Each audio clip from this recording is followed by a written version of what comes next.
joining us, and hopefully you all got the new link that Claire had sent out.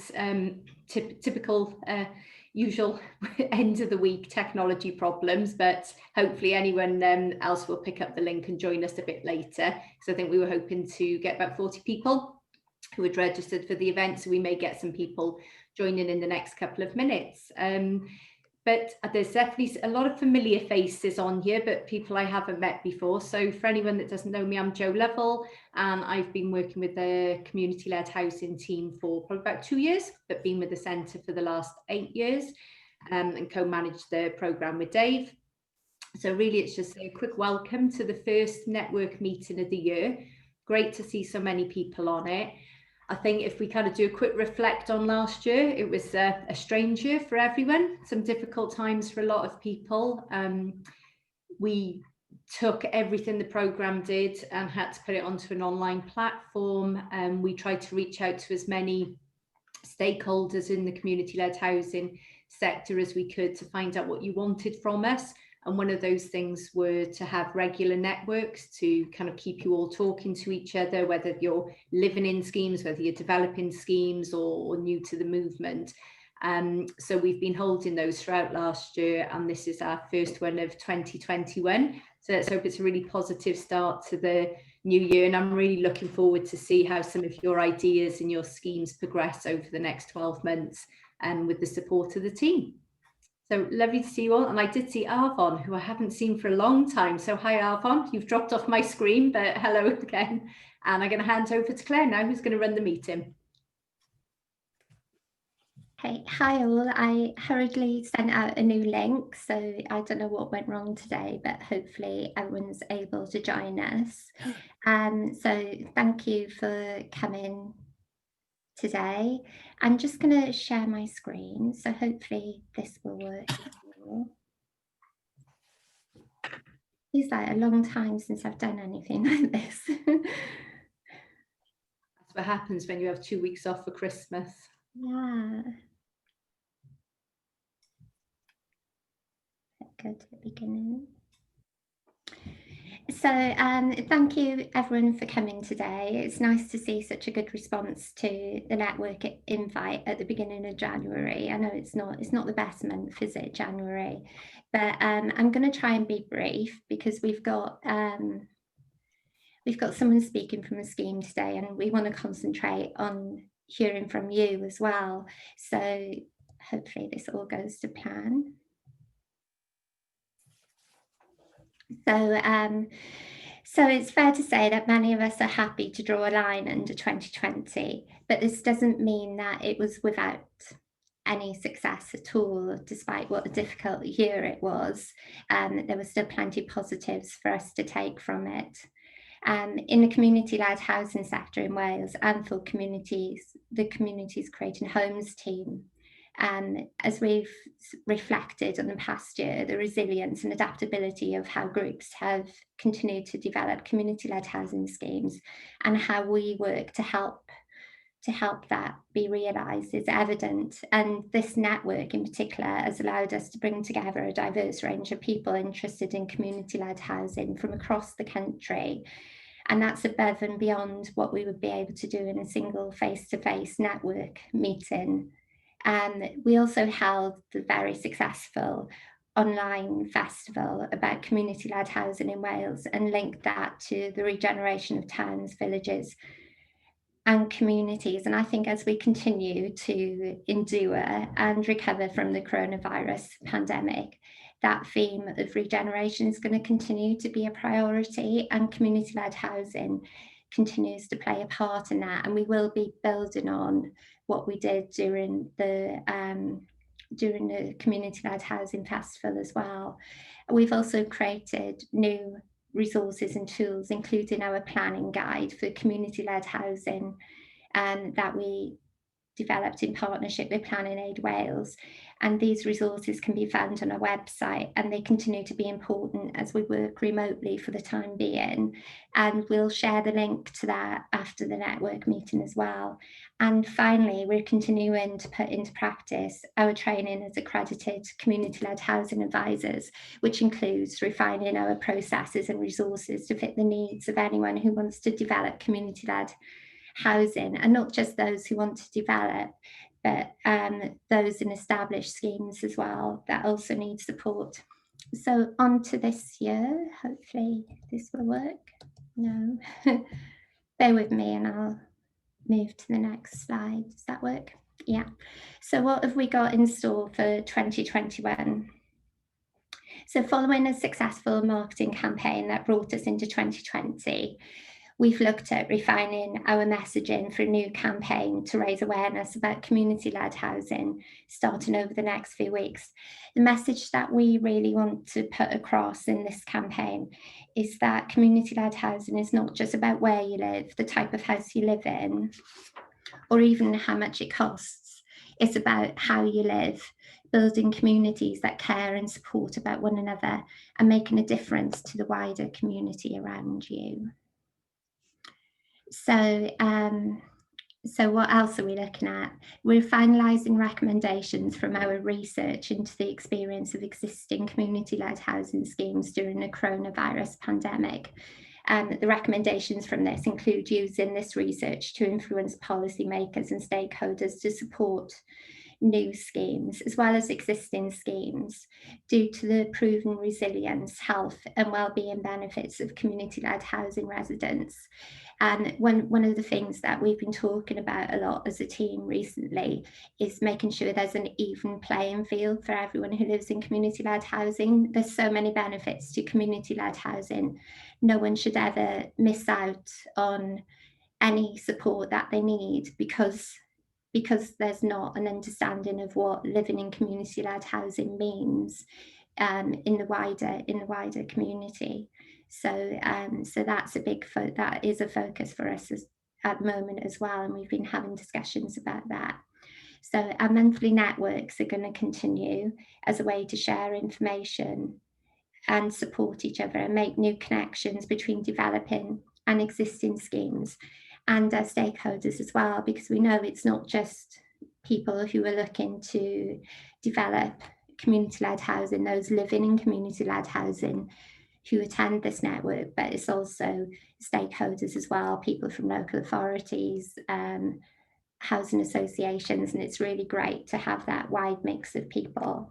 We're also going to be looking at more webinars and workshops. So we're going to be looking to develop a series of webinars on the theme of green and sustainable homes, because we know that one of the reasons people start to look at community-led housing is because they want to live in a more environmentally friendly way, and we want to build on that. So we're in the process of planning these webinars that will raise awareness and make links with organisations that can help you achieve this.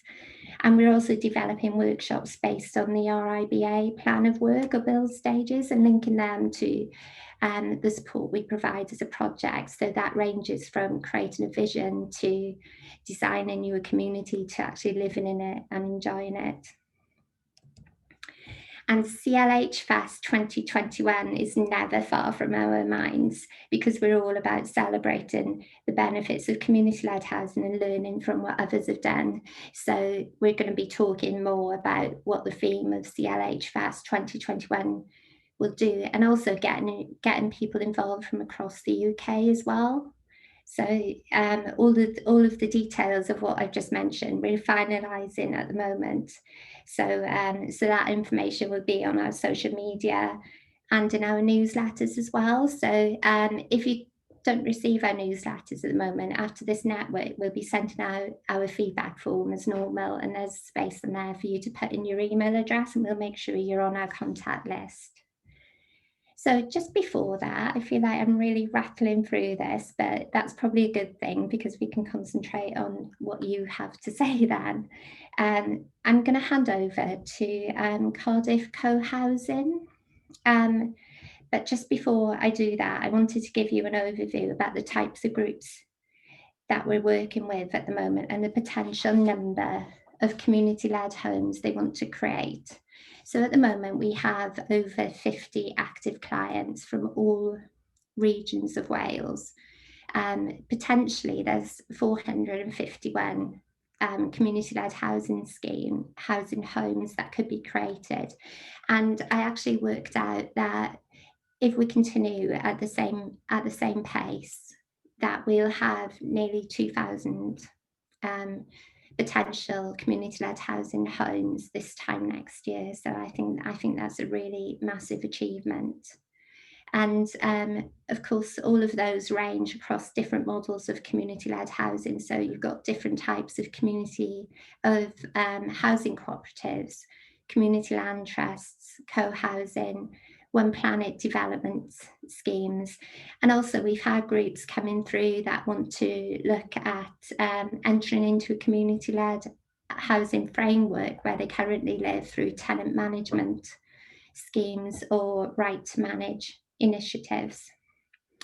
So I'm going to stop sharing my screen now. I've rattled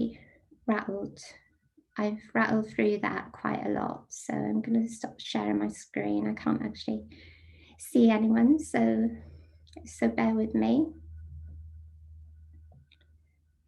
Okay, so have we got Danielle here from Cardiff Cohousing? Hi, it's Daniele. I'm right here. I hope you can hear me clearly. So I've rattled through that, Danielle, because you've volunteered to speak about Cardiff Cohousing today, and I'm really excited to hear about that. Do you need to be able to share your screen? Yes, I'll do that now, shall I? Yeah. So bear with me, and I'll make sure that you can do get the participant list. Okay, you should be able to share your screen now. Not yet. I'll try again. Yes, it works now. Yeah. Okay, so you should see my screen, and that's probably not what you need to see. That should be more like it. So that's good. So you can see my screen now, and I think I can see everybody. Can you just confirm that you can indeed see my screen? Great. Okay. Yeah, we can. Right. Thank you. Thank you. And I have a rather diabolical internet connection, so if the sound quality suddenly gets worse, please say so, and I'll run downstairs to sit next to the router. Hi everyone, thanks very much for this opportunity. I'm Daniele. Some of you know me either from housing or from other lives, and I see some of the members of our own project here. So our project is Cardiff Cohousing, and let me tell you about that briefly. So our aim, what we plan to do, is to build a sustainable net zero carbon co-housing scheme in Cardiff of new purpose-built self-contained houses or apartments with shared community spaces for a group of 6 to 18 households of families, couples and single people by the end of 2023. Well, that's our aim, but of course, as pragmatists, we reserve the right to adjust our aim should it become necessary. Now, I don't want to say very much about co-housing because I suspect that most people here, if not everybody, already knows what co-housing is, but I'll just take a moment to talk about it just in case someone doesn't, and just in case someone has a different idea. So excuse me if this is old news to you. The idea is that, what our idea of this is that we will build complete self-contained family houses or homes, and we will have private ownership of homes. But everything else that can be shared will be shared. Outdoor spaces, gardens, play areas for children, facilities and amenities like a co-working space, recreation rooms, a workshop and so on. There'll also be not just sharing of resources, but also sharing of responsibility and participation in the scheme, and shared ownership of all these common things.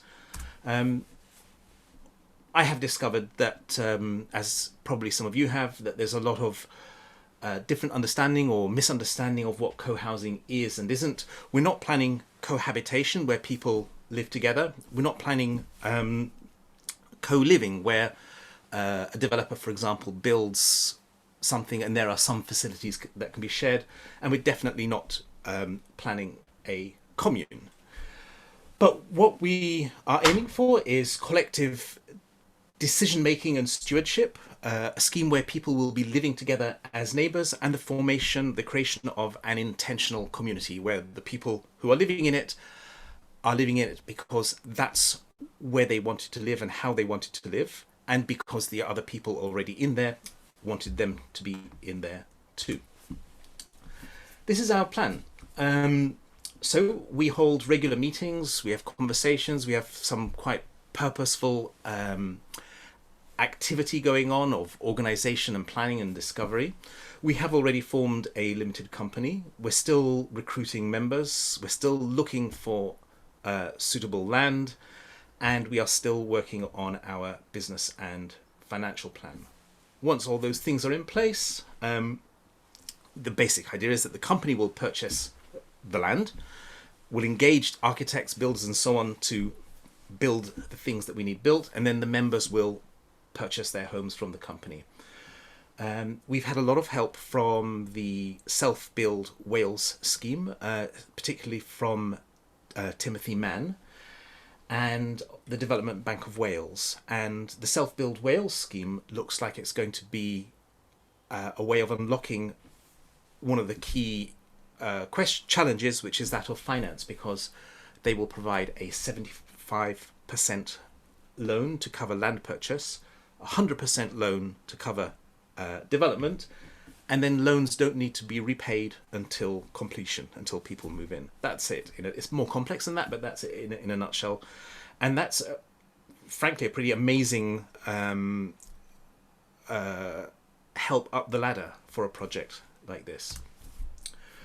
We started in October 2020. We had our very first meeting then. So as I said, we formed a limited company. We have 10 regularly and reliably active members. We have another 10 or so in the sidelines, maybe not quite sure whether it's for them, but we're still looking for more.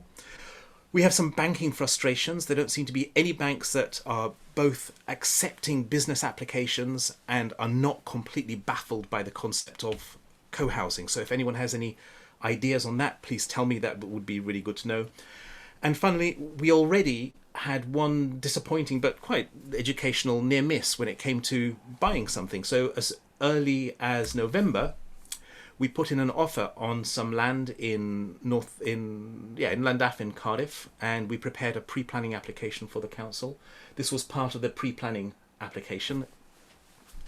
We were beaten to the land. We weren't ready enough or didn't have enough liquid cash, but it was interesting how fast we were able to get to the point of making an offer of £630,000 for some lovely land where we would have been able to build up to 9 apartments. We face some challenges in Cardiff, some particular challenges. Land is very hard to come by. It's also expensive, and the local authority, while they're friendly and helpful, they clearly have some other more urgent housing priorities, mainly around homelessness and substandard housing. So a bunch of people like us trying to set up a nice place to live is kind of low on their list of priorities, and you can see why. That's our website. Thanks very much. We'd love you to come and say hello, to join us, ask questions, get in touch.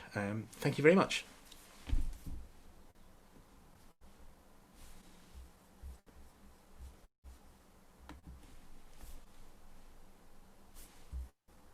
Thanks, Danielle. Are you happy to take a few questions now, if anyone has any? Yes, absolutely. If anybody has any questions or advice about banks. Have a look in the chat and see if there is anything. I'm really interested to hear that the Self-Build are interested in supporting you, and I wonder how they were engaging around the concept of the community house and whether that's part of what they would be able to offer you, or whether you'd have to deal financially with that in a different way. It turns out that the community, the Self-Build Wales scheme is and can be very flexible. And that could be partly because of Timothy Mann, whom we spoke to, who immediately grasped all the concepts that it was like pushing on an open door. And he has understood this and how it works and the thinking behind it perfectly well. My experience was that after first talking to him, he set up 2 further meetings with the land division of the Welsh government, and then with Cardiff Council, with me, and hearing him explain our project in detail to other people made it really clear that he understood really well what it was we were trying to do and how it would fit into the Self-Build Wales scheme. So there were really no blockers or stumbling blocks there.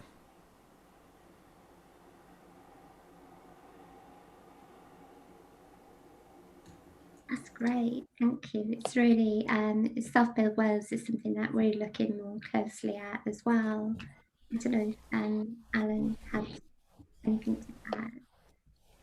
No, that was it. Thank you. Christopher had his hand up. I was gonna say. Thank you very much. Blwyddyn newydd dda to everyone, and thanks for the very crisp presentation, Daniele. Good to see you again after so long. Glad to see that you're still pushing at the boundaries. I'm just going to raise a slightly, I suppose, as an agent provocateur, because your presentation sort of raised some questions for me about the notion of community-led housing.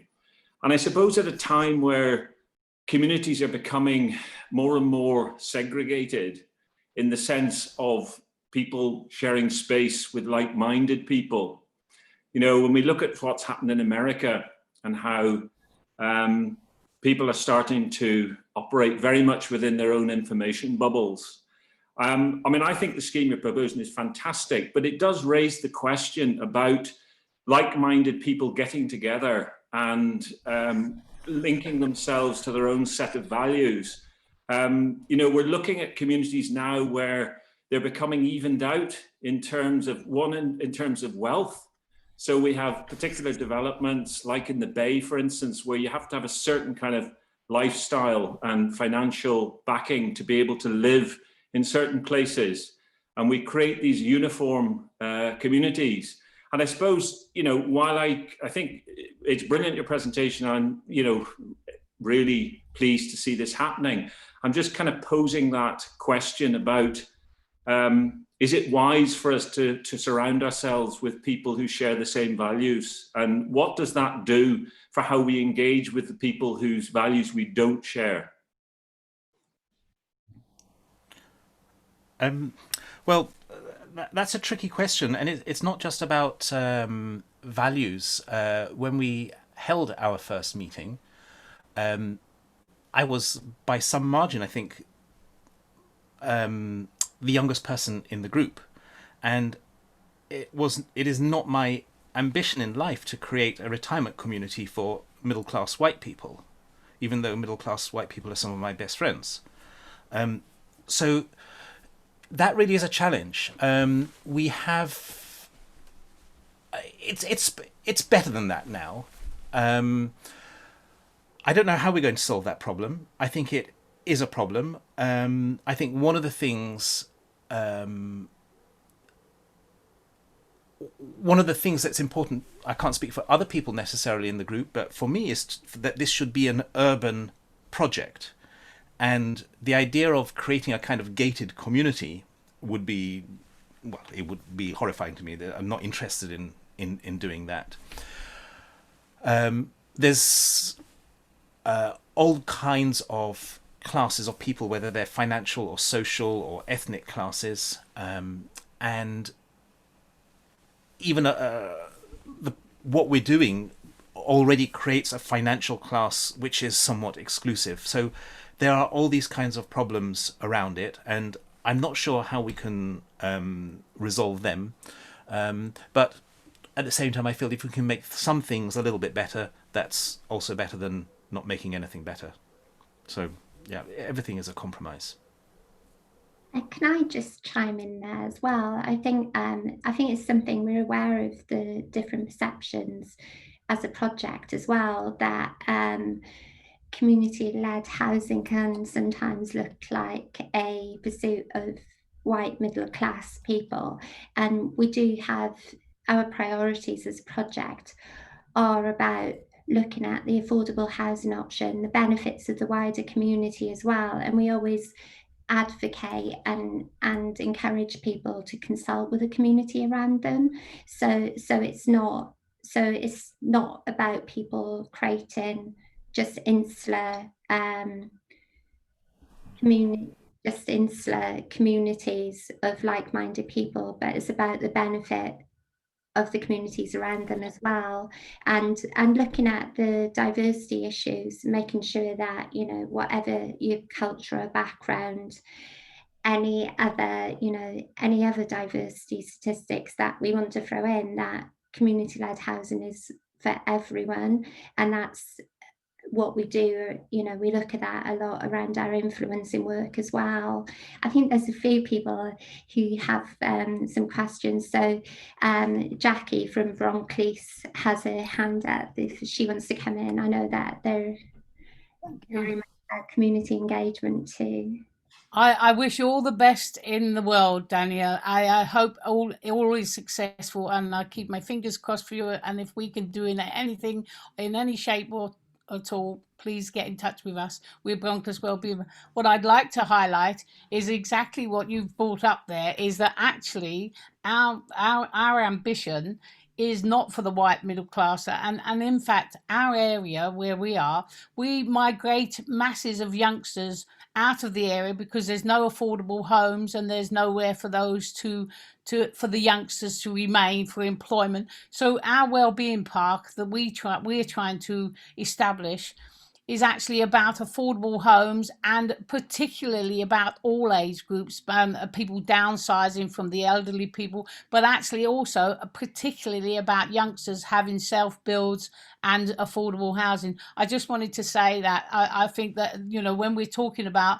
community-led housing in any shape or form, it has to be in all age groups. But I also think that people really actually socially migrate to the people they want to be with in every aspect of life, you know. So if you go to a conference, you'll see a group of people from one hospital there and one hospital there. They do migrate and walk around and chat to each other, but they always seem to congregate back to their own group, you know, that they want to be with. So that happens in social life anyway. But thank you, and I'm really grateful for your speedy presentation. Excellent. Thank you kindly. Thank you. I think there's some really interesting comments there, and I'm really conscious of time because I want to be able to allow people a chance to discuss things in breakout rooms. And I wonder if looking at diversity, the diversity issue, there's kind of the communities that we want to create is going to be a priority of the network going forward. And I'm really grateful to Danielle for his presentation as well. It's some really, really interesting comments there, and really great to hear about. There's so much, I know myself, there's so much development going on in Cardiff that's not necessarily focused on creating a community and you know, being affordable and inclusive as well. So particularly around the Clondaff area too, I believe that was where one of the properties that you did look at was. So so what I'm going to suggest now is, as we're getting on in time, and we'll see what time there is for questions afterwards, is that we break into groups, and it's your turn really then to have a say about what you want out of this network going forward, how we can support you, perhaps thinking about the priorities within your groups, or, you know, if you're here as an individual, looking at whether community-led housing is for you, the barriers you might be facing, and how this network can play a role in your ambitions around that. So what we're going to do is we're going to break into breakout rooms to discuss that for around 20 minutes. But what I was going to suggest is, and we'll see how we get on for time as well, is that we'll take those 20 minutes, and if people can come back perhaps from each group, the top 3 priorities for the network, and maybe nominate someone to feedback on that. So if you bear with me, and I'll see if I can work these breakout rooms. and create these, so they'll be automatically assigned for 20 minutes.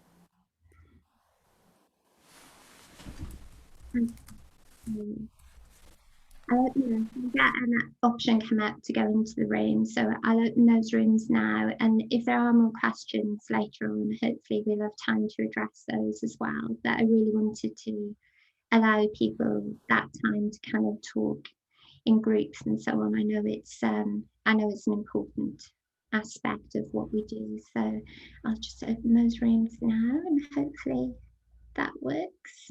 So you should all pop up.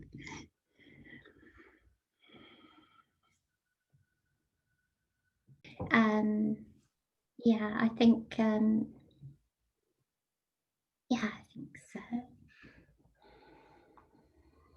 So how did everyone get on? Were you able to narrow down 3 priorities, or I expect a lot of people have said the same thing as well. I don't know if anyone wants to start.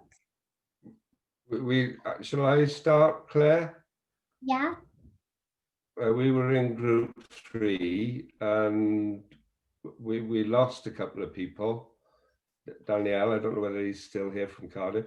Yeah, and Joe Rees-Wigmore was it. Come through, so and I think Joe Rees-Wigmore was there in text, but no sound or picture, and we didn't get any response. So it was a small and perfectly formed little team of Dave from the Llŷn Peninsula and Carenza from the Gower Peninsula.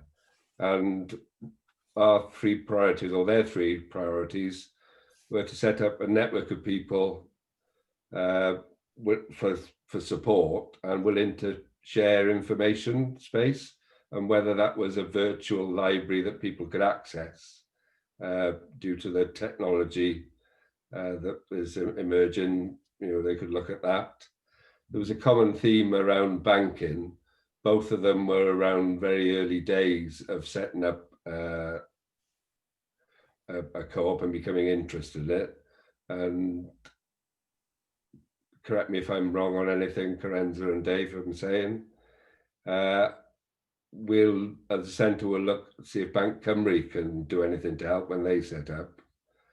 And the 3rd priority was just local in your own area. It's great to connect between South East Wales and North Wales, but more regional working, to know people who are working in the area on the Llŷn Peninsula or in the Gower, and maybe virtual visits, tours, with eventually actual physical meetup with people as this COVID lifts off over the next month, or several months. It may be towards the end of the year or next year even. So I think those are the 3 points, Carenza and Dave. Yeah. I'm happy to go next from my group, if that's okay. Yeah, so we had quite a lot of discussion around sort of self-build. We slightly got off topic, as we always do in my group. But yeah, we had quite a lot of discussion around sort of themes that we'd like to cover, I think, particularly self-build and maybe land acquisition as well. And we talked about lots around sort of land ownership, who owns land, and then what those landowners actually can do with their land or want to do with their land. So I think maybe they are themes for us to consider in the future. So that's really helpful. And then I think the sort of top 3 priorities that we talked about were case studies. So I think everybody loves hearing about projects that are happening across Wales and across the UK. I think that sort of is invaluable. I think Helen said that it sort of shows what is possible. So you often think if you're just talking about in your little group, oh, that's not possible, we can't do that. But then when you actually hear somebody else that has done it and can ask questions, obviously that's great knowledge and experience to have. And then the next, again, was about meeting people. So I think everyone really enjoys the opportunity to have a chat and just to sort of hang out, I think as Sarah put it from Cardiff Cohousing. So I really like that, just everyone getting together in these really weird times where we can't actually see each other in person. So it is nice just to come and have a chat with everybody. So that is something for us to think about in the future. And then the ability to ask questions, I think that was probably our other priority. We were saying about how, you know, you attend webinars now where you can't ask questions and it's just somebody sharing a PowerPoint and just talking and you have no ability to sort of interact. So I think it was just, again, sort of like our second priority was just those invaluable interactions and being able to chat and ask questions and make connections. So yeah, they were our top 3 priorities. Thank you. Anyone else? Should I go next? Yeah. Okay, cool. So the 3 points, I mean, we got off topic a bit as well, but we kind of came back around to it. And the first point is that we would like to, with what we're doing or what we would like to live in, we'd like to see housing that performs well environmentally.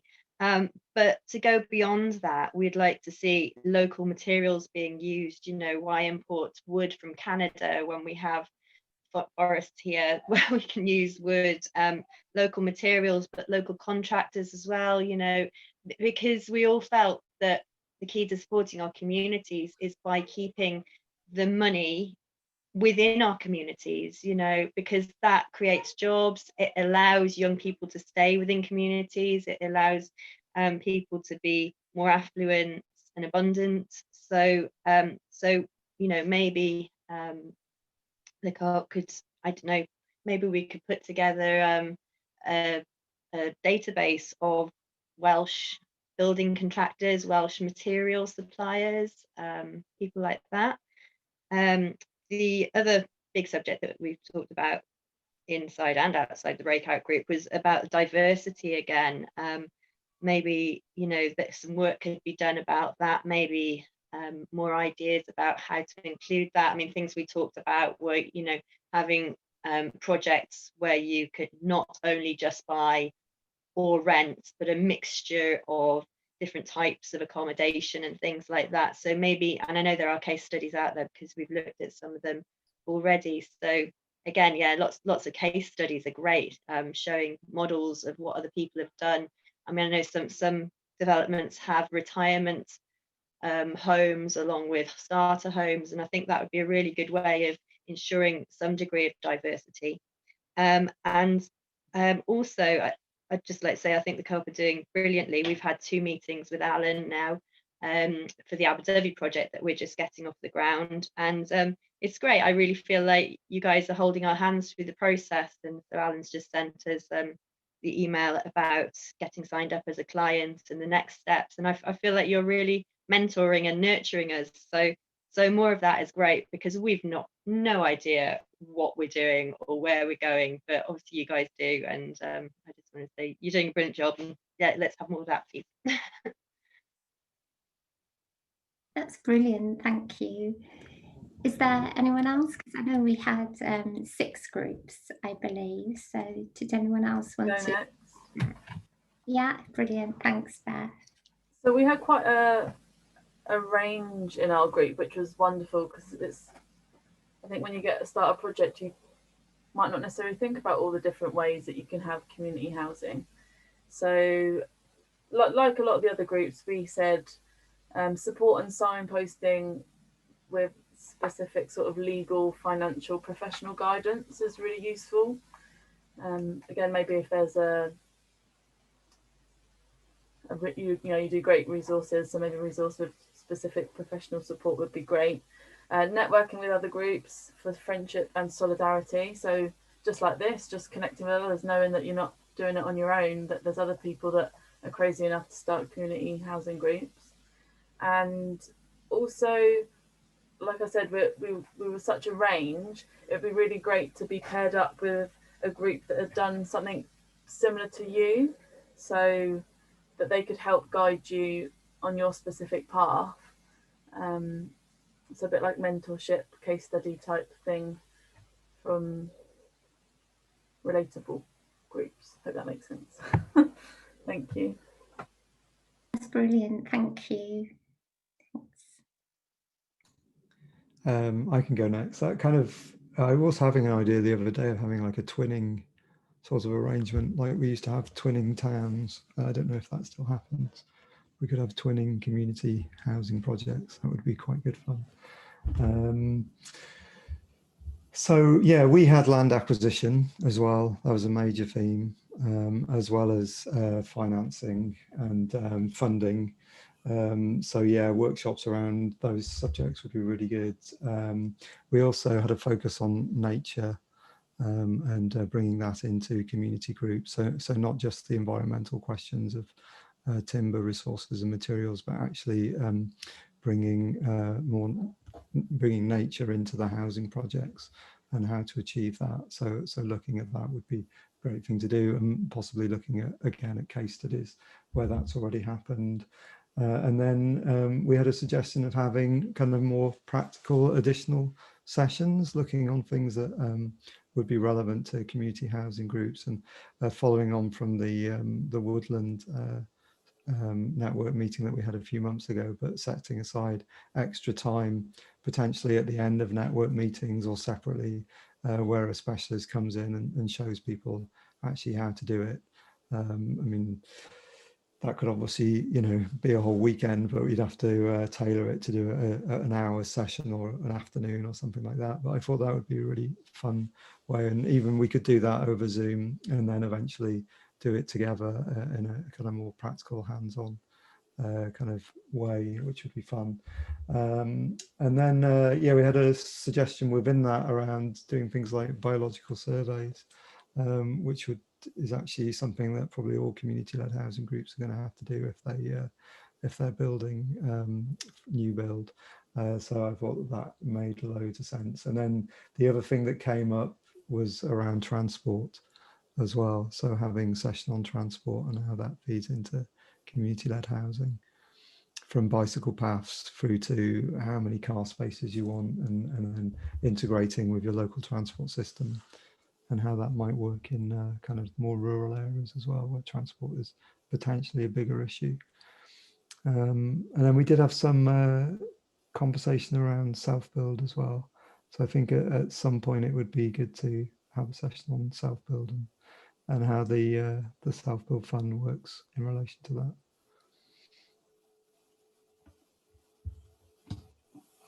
That's brilliant. I think there's a lot of common themes coming out of that, and particularly about bringing groups together that are both different and similar, and different ways of facilitating that, which is really good. Did anyone else have anything they wanted to add? Claire, can I jump in? We discussed much the same things as other people. Specifically, I would mention land, the difficulty of acquiring it, and indeed the difficulty of paying for it. So finance and land were key topics. But one that came up that hasn't been discussed so far was the need to make sure that your values are reflecting, I should say, local values are being reflected in your development. And it's no good just pushing your ideas. You've got to have the community with you. So that's something that we as a community land trust are emphasising, in that we have conducted a housing survey to find out what local needs are before we go down this route. But that's something that I think is an important point. I would like to echo what Alan was just saying in many ways. Support, and indeed other people have said this, support is so vital for most of us who've never been here before. We are fairly naive at doing these jobs, and so support of all sorts is necessary.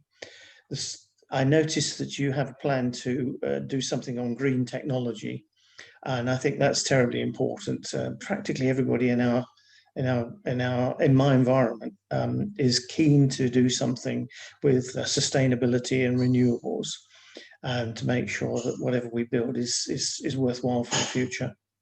There is, for people who don't know it, a very good example of both those here in Pembrokeshire called T Solar. And if you haven't found them, you can find them with just that T Solar, and it's some solar panels on a house, but it's much more than that. It's the whole building concept, and it's well worth looking at. So that's another important one. What else did I put? Yeah, some of the other things, the technical support of how you go about feasibility studies, for example, would be useful. But I could go on. There's loads and loads of stuff. That's really great. Thank you. Thank you. I know there's a lot of activity in the chat as well. So what we'll do is we'll save that chat so we can address some of that in our feedback as well when we send out the recording of the meeting, to make sure that everyone's got that. One of the things we often do after these meetings is share email addresses. So I can do that again for everyone, unless anyone's got any specific objections and doesn't want their email address shared. So we'll be able to do that. Does anyone have any last comments before we wrap up? There's a suggestion around Slack from Danielle. Yeah, I can see that. Yeah. I think that's something that we need to look at. We're in terms of communication. One of the things that we have done recently is actually just closed at the end of last week, was send out a survey to many of our clients, and we're hoping to get some focus groups together if people are generous with their time for that. And one of the things that we wanted to look at is how we can communicate with people better, and just to get that sense of community among the clients of this project, and a communication method that they can dip in and out of. So I think Slack is definitely something that we can look at with that, and hopefully through some focus groups we can get some of the suggestions as well. I think one of our priorities for the next year, because of the stage we are at the project, is looking at the learning and the future of community-led housing support in Wales. So it's really good to have everyone's suggestions today about what the priorities should be for the network, and matching those priorities with your own groups as well. So that's really helpful. So did anyone else have anything to add, or should I let people go off and get some lunch and get on with their day, really? Just to say quickly, the next session we hope to be about empty homes, which will be next month, because it's Empty Homes Week, the 3rd week of February. It's a UK-wide event, and we'll be focusing on that during that session, and hopefully bringing in community groups who have already been working with empty homes specifically. Something else to bring up as well, our Chief Executive at Wales Cooperative Centre has implemented a new initiative about during these sort of darker winter months, of avoiding lunchtime meetings where possible. So what we're going to do after this meeting is send out something for you to perhaps indicate your preferred time of day for us to meet in the future. And if it's lunchtime, we'll keep it at lunchtime, but if it's not, then and people want to use that time to go outside and get some daylight during these sort of dark months of January, February and March, then we'll look at implementing a different time of day and see how that goes as well. So what we'll do is we'll send something out so we can a poll or something like that, so we can kind of gauge what people's preferred time of day is. And I want to say a big thank you to Danielle as well. I think it's really brave for groups to come in, especially when, you know, when they're at precarious stages sometimes in their projects. And we're going to continue asking people to volunteer and sort of talk about their projects at this group. It's obviously something that people can learn a lot from. So I'm really grateful to hear about Cardiff Cohousing. I think it's a really exciting project. So we'll, unless anyone's got anything to add, we can let everyone get off and carry on with their afternoons and so on. I'm quite lucky the sun's shining in Merthyr at the moment. I can't believe the rain's finally stopped for once this week, so which is lovely. Okay. Thanks very much. My pleasure. Thank you. Thanks for taking part. Thank you so much, everyone. Lovely to see you all. Take care. Thanks very much. Thank you.